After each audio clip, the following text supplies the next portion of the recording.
Nathaniel Rourke had always believed that technology could solve anything: disease, weakness, even death itself. As the only son of Malcolm Rourke, founder of the world's leading artificial intelligence empire, his name had been synonymous with breakthroughs that redefined history. His face had graced the covers of Time, Forbes, and nearly every tech journal that mattered. To the world, he was the man destined to save humanity with machines. But tonight, none of those headlines mattered. Only one thing still tried to hold on: a flatlining pulse on a blinking screen. Nate's private ICU glowed in sterile white, immaculate, but colder than steel. The most advanced medical devices in existence surrounded his unconscious body: quantum neuromonitors, automated blood circulation systems, even the nurse bots designed by his own engineers. None of them could stop his heart from slowing. And slowing.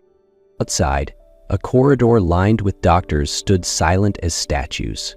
Some had flown in from Zurich, Seoul, Tel Aviv, giants of the medical world. But now they could only watch, powerless. Malcolm Rourke, the man who once commanded battalions, who had signed billion-dollar deals without blinking, now trembled beside his son's bed. He held Nate's cold hand between both of his own, gripping like it was the last thread holding the boy to life.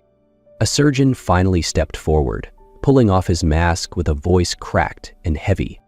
"We've tried every available method, Mr. Rourke. We brought in the best minds. But Nathaniel's condition, it's beyond control." Malcolm didn't speak. He just squeezed his son's hand tighter, as if that alone could anchor him to this world for one more beat. Here, in a place where life had always been a matter of purchase and privilege, everything now felt completely powerless. And in that hallway, silence was the loudest sound Malcolm had ever heard. Ava Liang pushed her worn cleaning cart down the marble corridor, just like every other night. Her uniform was faded, her gloves thin, her surgical mask hiding most of her face. No one looked at her twice. To the world, she was just a night shift janitor, nothing more. She had scrubbed these same halls for 3 years. Same time, same route, same distant hum of machines from the ICU where Nathaniel Rourke lay unconscious. She had never dared to enter, only paused briefly, watching through the frosted glass as cold white light spilled across sterile floors. She had memorized the rhythm of the nurses adjusting tubes, the surgeons jotting notes, and especially him, the man the world called the mind of the century, the genius of next-generation AI. But to her, he was patient 4211, a failing heartbeat trapped in a maze of machines that had forgotten what life truly was. Tonight, the air felt different. The hallway was still lit, but eerily quiet. No pages over the intercom, no footsteps. The ICU door was ajar. And Ava knew they had given up. She stopped, hands tightening on the cart. Then, as if something beyond her will moved her feet, she stepped forward, her gloved palm pressed against the glass, her gaze landing on his pale, still face. A security guard noticed her and stepped closer, voice clipped. "You're not allowed here. This floor is restricted. Get back downstairs." Ava didn't move. Her voice was quiet, so quiet he nearly missed it. "I can save him." The words cut through the silence like a pulse. The guard scoffed, half laughing. "Do you even know who that is? The best minds in the world couldn't save him." Ava looked up at him, her eyes calm, but burning with something stronger than hope. "Give me 1 hour, just one, no interference, no cameras, no questions." A nurse moved forward to pull Ava away, but Malcolm Rourke spoke first. His voice wasn't sharp like before. It was hoarse, hollow, stripped of command. "Who are you?" "Just the one who mops your floors," Ava answered. "But I know I can save him, if you'll let me try." The hallway fell into a heavy silence. Doctors exchanged glances. One smirked, another muttered under his breath, "This is madness." Malcolm stepped forward until he stood inches from the girl in the plain gray uniform with no name tag. His eyes were bloodshot, as if he hadn't blinked in hours. "If you're lying," he whispered, "you'll disappear. I'll make sure of it. If I fail," Ava said quietly. "He'll disappear first." No one stopped him when he raised his hand and motioned to unlock the ICU door. Ava stepped inside. The door shut behind her, sealing off the rest of the world.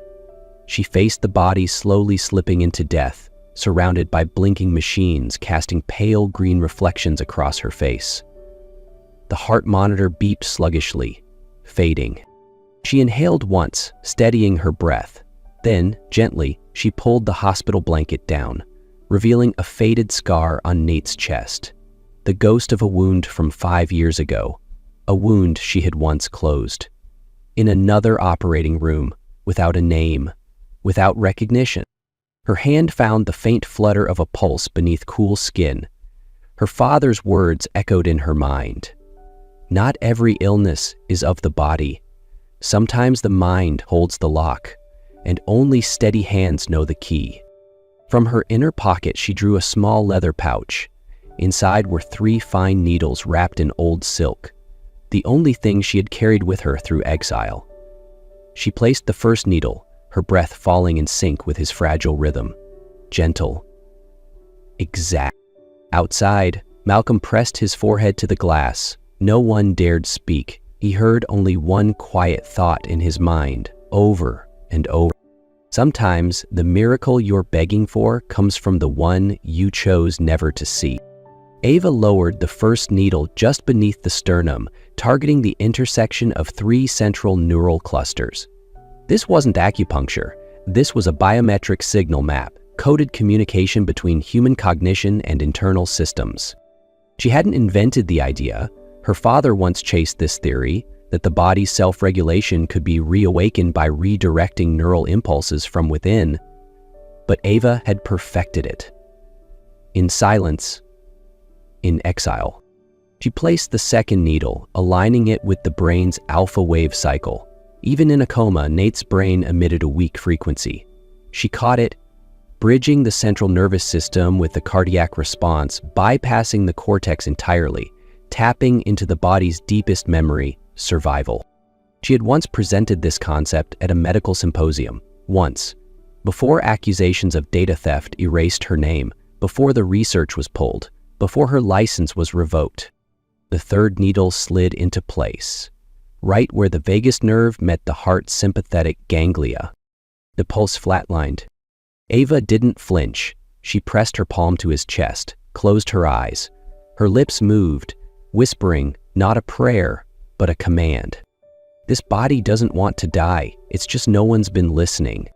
From the heart monitor, a faint beat broke the stillness, small but unmistakable. Then the first beat. The green line on the monitor began to rise. Slow, jagged, but real.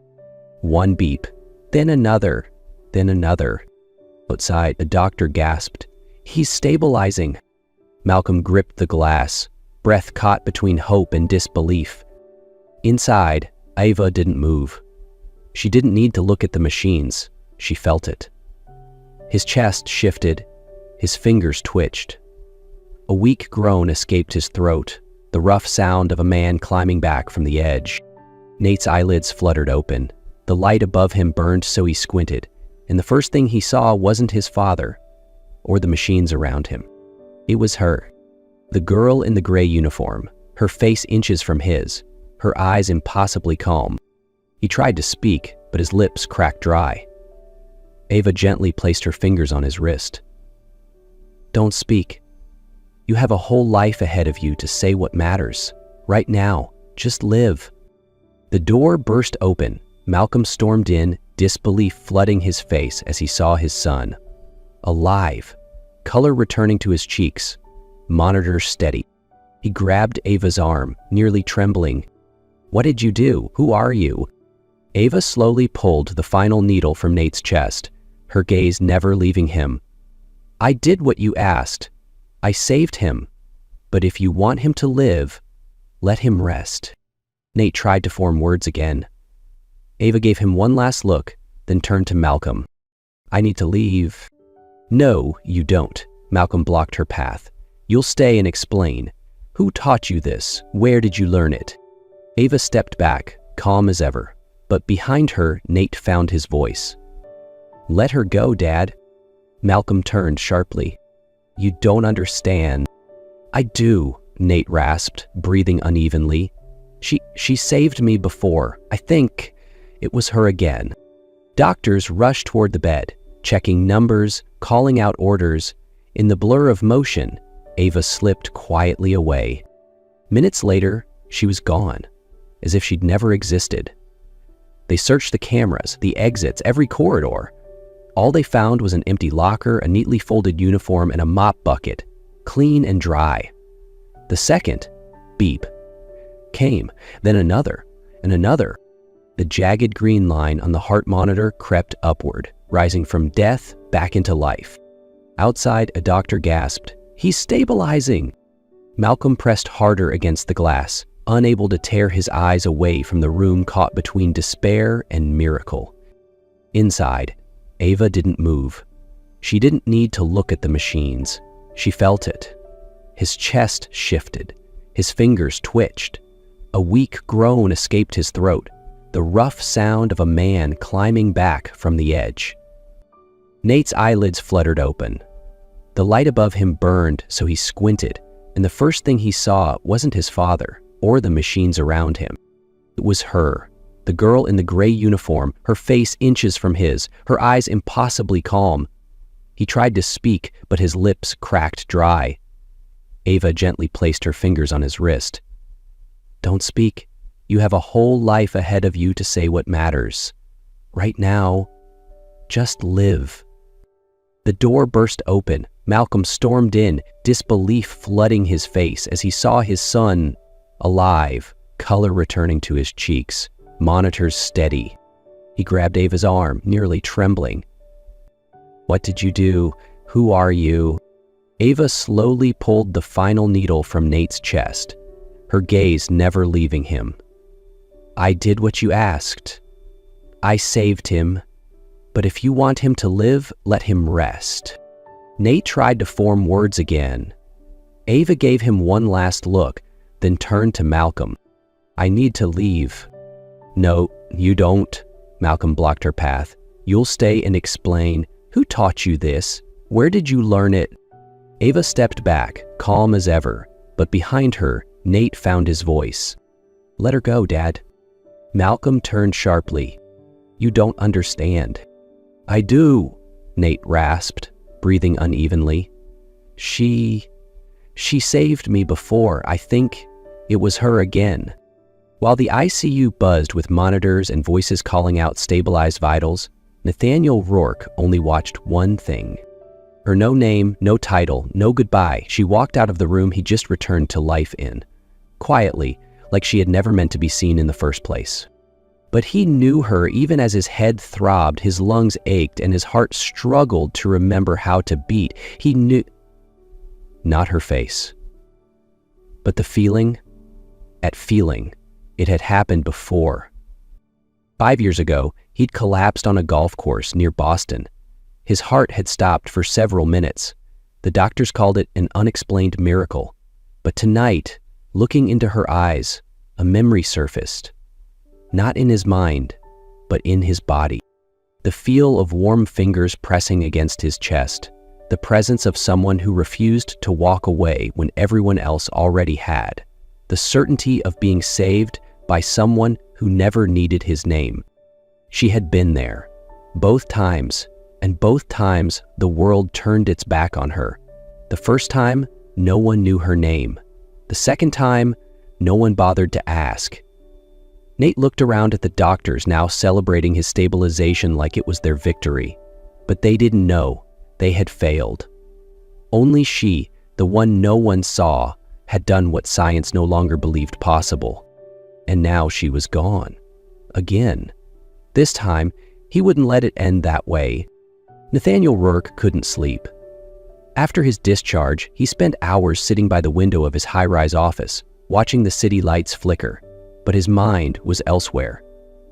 On a dim hallway, a calm pair of eyes, and 3 thin needles like neural threads pulling him back from death. He used to believe in technology, in the absolute logic of machines. But that night, surrounded by millions in medical equipment, It was someone the system couldn't even identify who brought him back. Now he had to know who she was. He searched everything: surveillance tapes, staff logs, shift records. All trails led to a false name: Ava Liang. No social security number, no next of kin, no official employment history, just a shadow. He didn't tell his father. Malcolm Rourke still believed it was a miracle, but Nate had stopped believing in miracles. In a dusty archive room beneath the hospital, he found an old intern photo dated 5 years ago, the same year he nearly died for the first time. Among the group of young residents, he saw her. Not a janitor. She was Dr. Eleanor Liang, a neurobiology resident at Johns Hopkins, known for her radical research into autonomic neural signaling and biocircuit reprogramming. Her name had once been printed in scientific journals until it vanished. He found articles that had since been deleted, news reports calling it the greatest research theft scandal of the decade. She had been accused of stealing data from a corporate partner, Helix Core Technologies, a company that once had a multi-billion-dollar alliance with his family's tech empire. She was never put on trial, but the university revoked her degree, the medical board erased her license, she lost everything in one summer.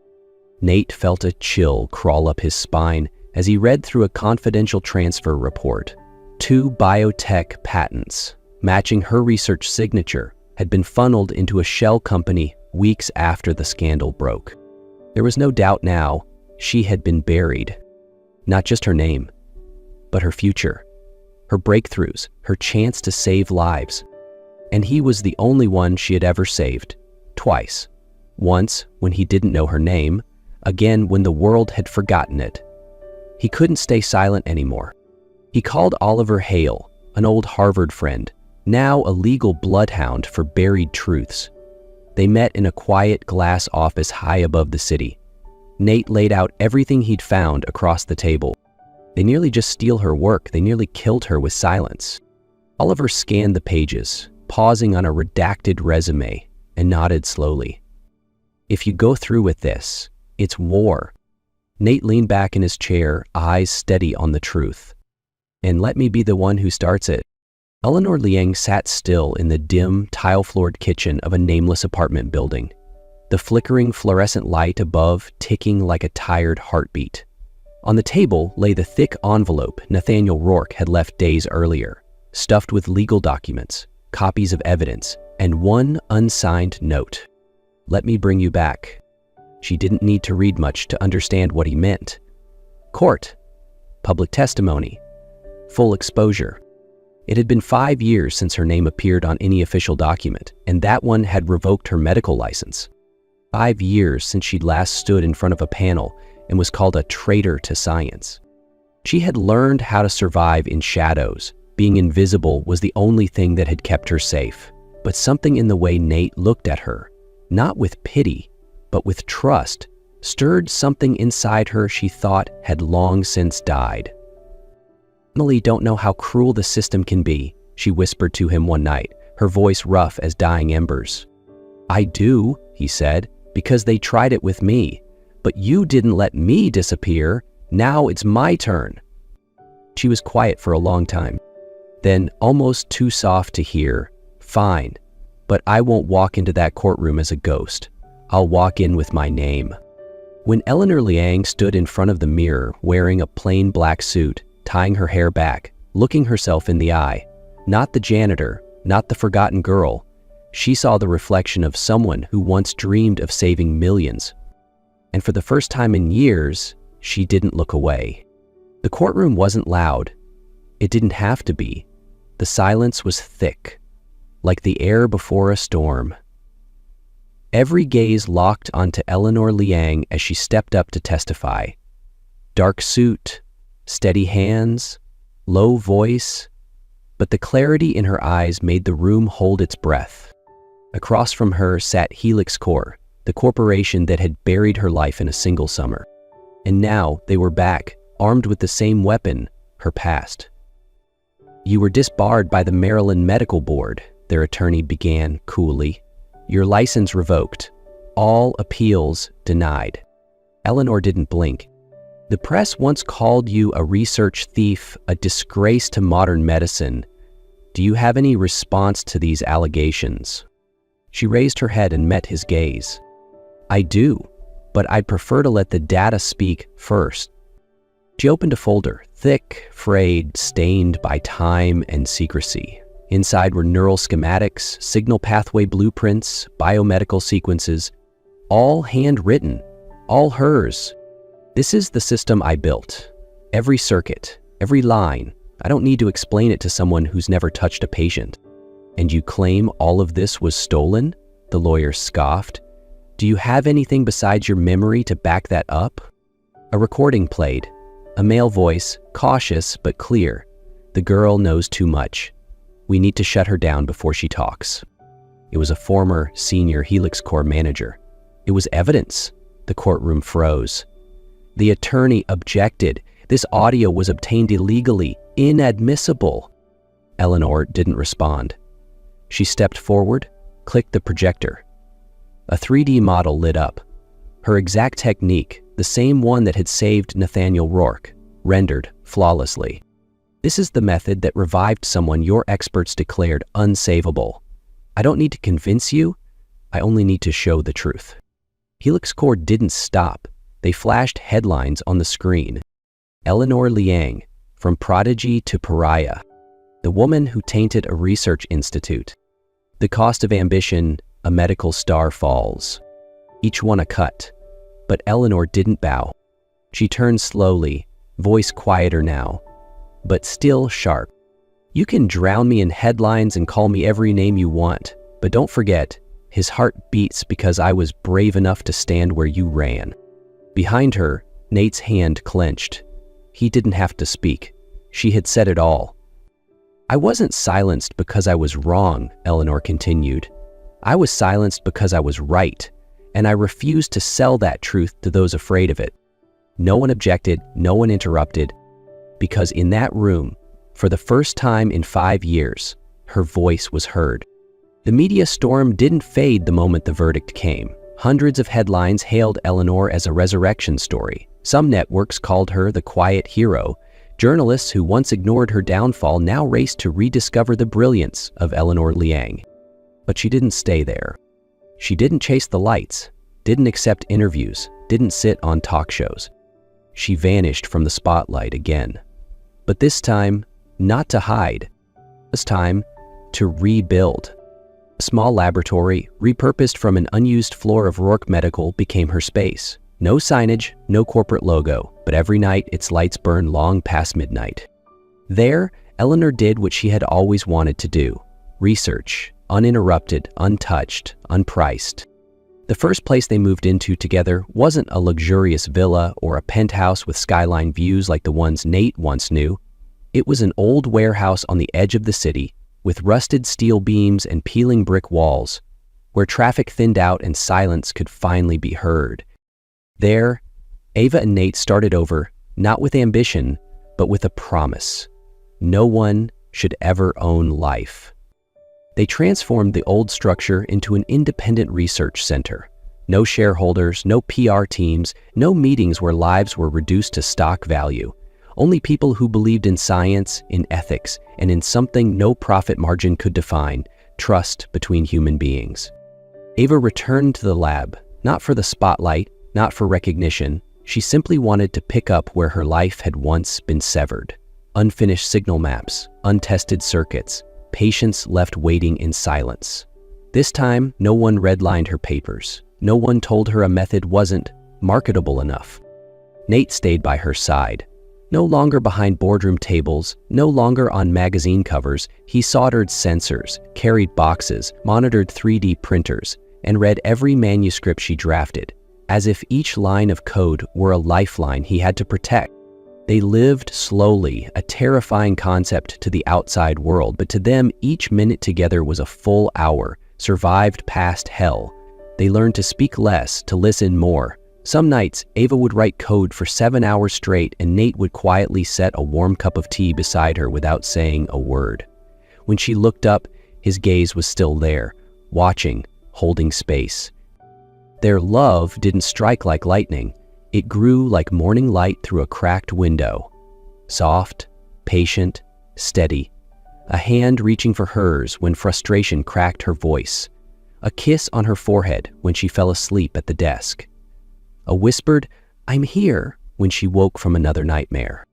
But Ime didn't talk much about the future, because they had survived too many endings to count. So they simply lived the present. And in that present, after all the scars and silence, they had built something they could finally call home. There were days when Ava believed their lives had finally softened. She began organizing her research into sequences again, drafting plans for a new clinical trial. Nate learned how to live slower, trading coffee for tea, business forecasts for novels. They called that stretch of time the quiet season.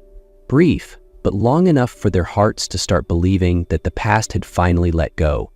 But peace, for people like them, was often just a brief pause before the next storm. Ava noticed it first, in the kind of details most people would overlook. The way Nate winced climbing stairs, the way his sentences paused mid-thought, as if chasing lost words. The first time Ava noticed something was wrong was when Nate misplaced a chip in the simulation board. It was a minor error, but with someone like him, it rang louder than sirens. A few days later, he collapsed in the lab, just for seconds, but long enough for Ava to reach his side, heart pounding like it had the day she first watched his pulse flatline. The test results left no room for wishful thinking. The old condition had returned, more aggressive this time.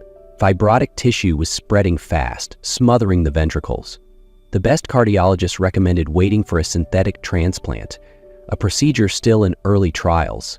But Ava knew Nate didn't have time to wait. She didn't sleep for 3 nights. The desk was a battlefield of diagrams, neural signal maps, 3D reconstructions, and one file labeled "Not approved for human testing," a project she once buried with the rest of her disgraced career. But this wasn't theory anymore. This was Nate, and she couldn't let him go. "We have to leave," she said, voice trembling but steady. "We need a place where the law doesn't chain my hands." They flew at night. Their baggage held only data drives, a box of customized tools, and a promise left unfinished. "You have to live, not for me, but because the world still needs people like you." In a remote country, they rented a long-forgotten surgical wing inside a private institute. The team was only 3. Ava, an aging surgeon who once mentored her, and a silent technician who asked no questions. In that sterile room that smelled of antiseptic and steel, Ava moved through preparations with the precision of someone who knew any misstep could mean permanent loss. Nate lay still, eyes closed, breathing thin. His face no longer held the pride of a man once crowned by the world. Only a quiet peace remained, as if he trusted her more than life itself. "I'm scared," Ava whispered, resting her palm over his chest. "I'm not," Nate said softly, "because if this is the end, I want it to end in your hands." She cried, but she started anyway. Not because she wasn't afraid, but because love is the only thing that makes us brave enough to face the impossible. The surgery lasted over 11 hours. Every minute passed like a heartbeat suspended between life and death.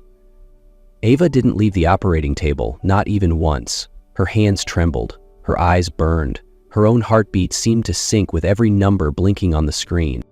When the final suture was tied and a clean, steady signal lit up, sharp, rhythmic, unwavering, it was as if the world exhaled. Life had returned.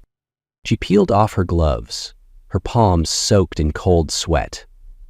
She sank into a metal chair in the corner of the room, just beyond the surgical lights. Her head dropped beside him, as if the weight of everything she had carried finally let go. No one dared disturb her.